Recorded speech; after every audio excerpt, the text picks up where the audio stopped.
Sobat Sehat, balik lagi sama aku Nabila dengan podcast BLKM Medan. Hari ini kita akan bincang-bincang mengenai kalibrasi. Apa sih itu kalibrasi? Ngapain ya itu kalibrasi? Nah, hari ini kita akan bahas itu semua. Dan kalau kalian ada yang masih mau ditanyain, boleh ya nanti Q&A ke Instagram atau TikTok kita.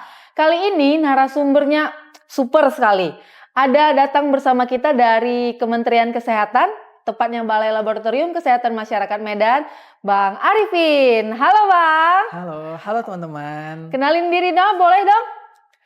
Teman-teman perkenalin, saya Muhammad Arifin, saya dari Balai Laboratorium Kesehatan Masyarakat Medan. Saya adalah personil laboratorium kalibrasi, begitu Mbak.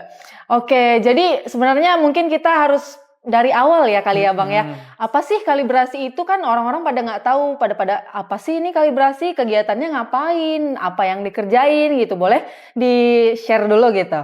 Oke, jadi kita bahas mungkin dari bahasa yang awam ya, mungkin teman-teman juga karena nanti kalau terlalu teknis mungkin pada bingung. Iya, Jadi kalau secara umum kalibrasi itu adalah suatu kegiatan di mana kita untuk menentukan apakah pengukuran atau suatu alat atau bahan itu sesuai standar atau tidak gitu. Jadi kita tuh nanti membandingkan suatu alat yang sudah diketahui nilainya, nanti kemudian itu diukur atau diukur atau dihitung kembali begitu. Jadi dia tuh membandingkan suatu alat dengan peralatan lain atau bahan lain yang sudah diketahui nilainya, seperti itu. Oh, jadi dia sebenarnya kalau di hal kita sehari-hari apa sih yang harus dikalibrasi gitu? Kalau misalnya hal sederhana, misalnya di Balai Labkesmas Medan atau di laboratorium yang lebih sering, misalnya contohnya apa gitu? Karena kalau misalnya apa bisa nih jam dikalibrasi, atau misalnya kamera atau apa gitu yang harus dikalibrasi, gimana tuh Bang? Betul. Jadi kalau di Balai Labkesmas Medan ini cukup banyak ya, ada beberapa laboratorium juga dari klinis ataupun lingkungan juga. Oh, klinis ada juga ya? Ada juga. Oke. Jadi gini,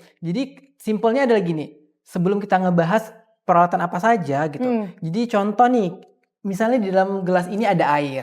Kita ada 2 pH meter nih, sama-sama mengukur di gelas yang sama, di air yang sama. Untuk mengukur suhu ya Bang ya? Misalnya kita mengukur pH nih kali ini, mengukur pH. Kemudian alat yang pertama itu menghasilkan pH 7,1. Misalnya alat kedua menghasilkan 7,2 nih. Beda kan 7,1 dengan 7,2. Lalu alat mana gitu yang mau kita percaya gitu kan. Nah, itulah kenapa pentingnya nanti dilakukan kalibrasi. Jadi kalau di Labkesmas Medan cukup banyak ya peralatan yang akan dikalibrasi. Jadi supaya hasil itu akurat dan supaya kita tahu kebenaran yang mana, makanya perlu dilakukan kalibrasi. Nah, itu salah satu contoh aja ya gitu. Jadi kapan nih kita tahu si alat yang tadinya pH-nya 7,1, yang alat selanjutnya pH-nya 7,2, kapan nih kita taunya kalau alat yang ini harus dikalibrasi ini, kalau yang ini harus kalibrasinya ini, kapan gitu? Oh gitu, jadi begini, yang namanya kalibrasi itu ada interval waktunya. Jadi sesering mungkin alat itu digunakan, alangkah lebih baiknya itu dilakukan kalibrasi.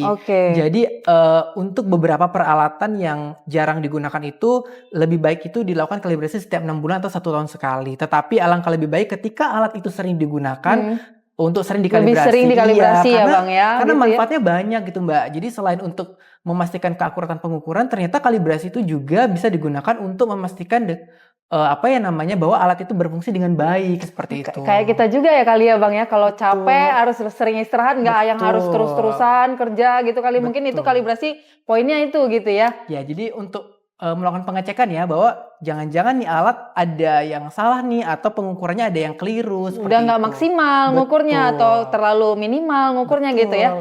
Jadi kira-kira di mana nih kalau teman-teman pada mau periksa atau pada mau ngekalibrasi, misalnya seperti yang tadi abangnya contohin, ada pH, ada misalnya alat ukur suhu apa dan segala macamnya, itu kira-kira di mana gitu? Nah, teman-teman yang lain juga bisa melakukan kalibrasi di Balai Laboratorium Kesehatan Masyarakat Medan, di laboratorium kalibrasi. Nah, nanti kita dan teman-teman personil laboratorium kalibrasi lainnya juga bisa melakukan kalibrasi gitu. Jadi teman-teman bisa datang berkunjung ke Labkesmas Medan ataupun bisa mengunjungi layanan melalui WhatsApp pelayanan publik, seperti itu. Oh gitu. Nanti boleh kayaknya kalau ini kita share di bawah ya, WhatsApp pelayanan publik dan laboratorium kalibrasinya. Nah, sebenarnya ini menarik ya, karena pada umumnya kita nggak tahu, karena kita cuma taunya makai alat aja ya Bang ya. Biasanya gitu, kita pakai ini pH bawa gitu pergi ya. Kita pakai ini jam tangan, kita pakai ini alat suhu ruangan, kita pakai aja nggak tahu kapan harus diukur. Ternyata memang harus ada yang diukur ya, dilakukan pengecekan dan ininya gitu. Iya, karena begini, kalibrasi itu adalah titik awalnya gitu. Jadi sebelum melakukan pengukuran, baik itu peralatan, pengukuran hasil ataupun bahan, ternyata kalibrasi itu adalah titik nolnya.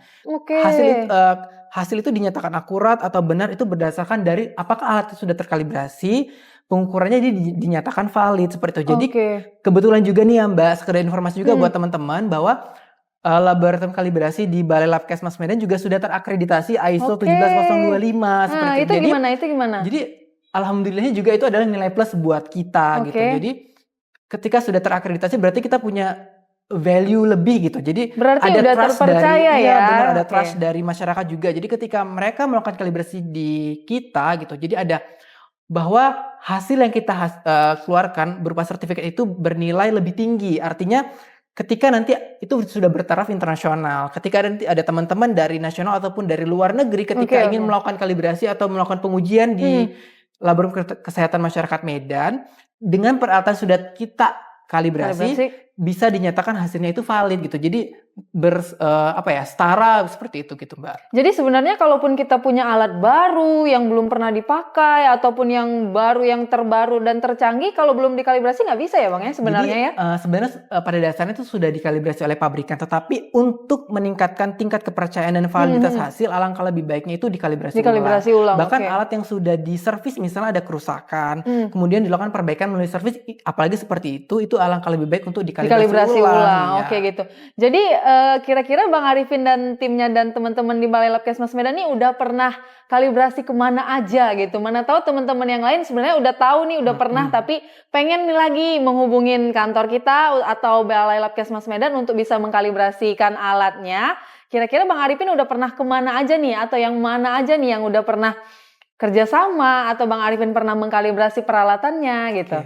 Jadi selain kita juga menerima peralatan yang dikalibrasi di tempat, jadi menerima peralatannya datang ya, gitu ya, dikirim juga, ada juga petugas kalibrasinya yang Bang Arifin yang pergi mengunjungi tempat atau kantor. Ada beberapa tempat dari beberapa tahun terakhir hingga sampai saat ini, karena kita juga kebetulan Balai Labkesmas Medan ini tugas dan fungsinya itu ada di 2 provinsi, yaitu Sumatera Utara dan Aceh. Oh jauh ya? Iya benar. Jadi teman-teman kalibrasi juga beberapa minggu yang lalu juga baru kembali dari Aceh Tengah.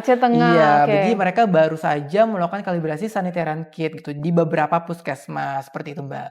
Oke, jadi kan ini kita udah bicara tentang apa itu kalibrasi, bagaimana peralatan itu dikalibrasi, kapan harus kita kalibrasiin. Mungkin teman-teman udah ngerti ya sedikit dan banyaknya tentang yang kita share tadi nih Bang. Nah, jadi kalau teman-teman yang tadi yang lain yang punya peralatan, yang punya alat yang mau dikalibrasi itu kira-kira caranya gimana dan kemana gitu.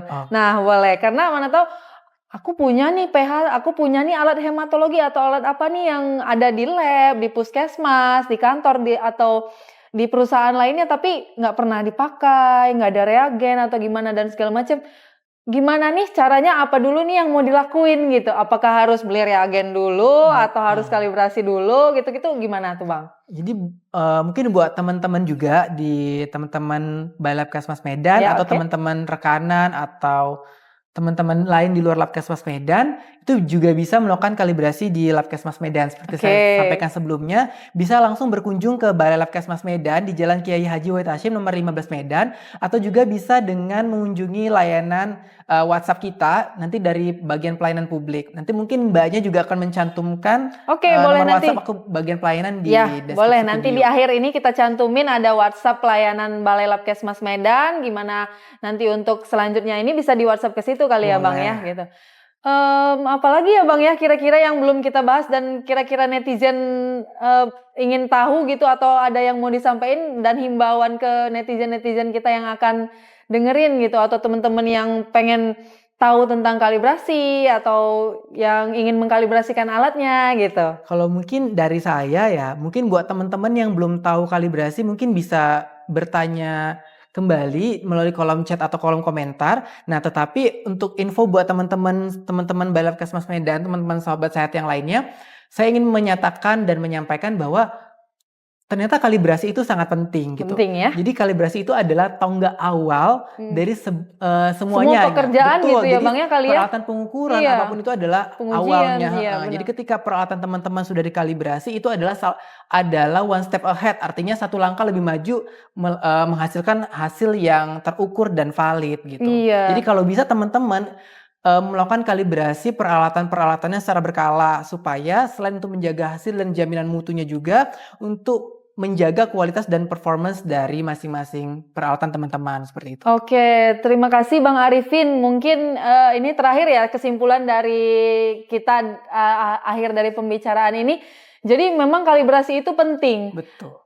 Mulai dari kepercayaan kita terhadap alat pengukuran kita, kepercayaan orang terhadap alat pengukuran dan pengujian kita gitu ya. Jadi Sobat Sehat yang memang belum mengkalibrasikan peralatannya, boleh langsung menghubungin ke Balai Laboratorium Kesehatan Masyarakat Medan ya. Nanti ada WhatsApp pelayanannya, ada juga nanti ada Bang Arifin dan staf yang akan melayaninya gitu. Oke, terima kasih Sobat Sehat. Jadi buat Sobat Sehat semua yang tadi sudah bertanya atau bingung gimana sih tentang kalibrasi ini, apa dan bagaimana proses mekanisme untuk kita mengkalibrasikan peralatan kita, ke badan atau lembaga mana yang harus kita datangin untuk mengkalibrasikan peralatan kita. Nanti semuanya informasi yang tadi sudah dirangkum ya. Teman-teman kalau masih ada pertanyaan bisa di WhatsApp pelayanannya dari kantor Bang Arifin ya. Benar. Nanti kita cantumin di bawah, ada TikTok juga, Instagram, jangan lupa di follow. Sekali lagi terima kasih Bang Arifin dan bye Sobat Sehat. Bye Sobat Sehat, terima kasih.